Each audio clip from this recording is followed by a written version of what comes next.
گلیوں اور گھروں کی بناوٹ میں کوئی قانون، کوئی ضابطہ ہے ہی نہیں۔ دراصل شاعر نے طنز و مزاح کے ذریعے تنقید کی ہے۔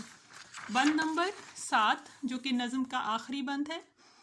باوجود اتنے حادثات کے بھی تجھ میں کلیاں دلوں کی کھلتی ہیں، شاعری بھی ہے تجھ میں فارغ بھی، دونوں چیزیں اکٹھی ملتی ہیں اے میری گل بہار کالونی۔ حادثات، ناگہانی آفات، دل کی کلی کھلنا، خوش ہونا۔ مفہوم: اگرچہ مشکل حالات کا سامنا ہے لیکن یہاں لوگ خوش رہتے ہیں، فارغ وقت میں شاعری سے لطف اندوز ہوتے ہیں۔ تشریح: شاعر آخری بند میں اپنے جذباتی لگاؤ کا اظہار کرتا ہے۔ اگرچہ میری کالونی، جسے گل بہار کالونی کہتے ہیں، اس میں ہزار نقائص ہیں۔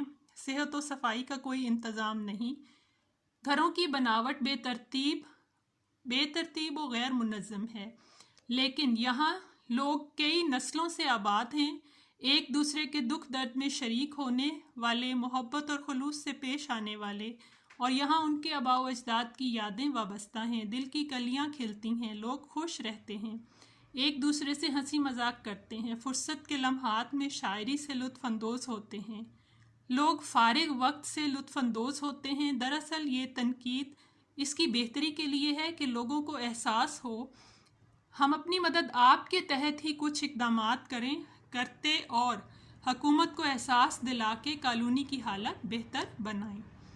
یہ تھی نظم کی تشریح۔ امید ہے آپ کو سمجھ آ گئی ہوگی۔ ویڈیو کو لائک کریں، شیئر کریں اور چینل کو سبسکرائب کریں تاکہ آپ آنے والی مزید ویڈیو سے مستفید ہو سکیں۔ شکریہ۔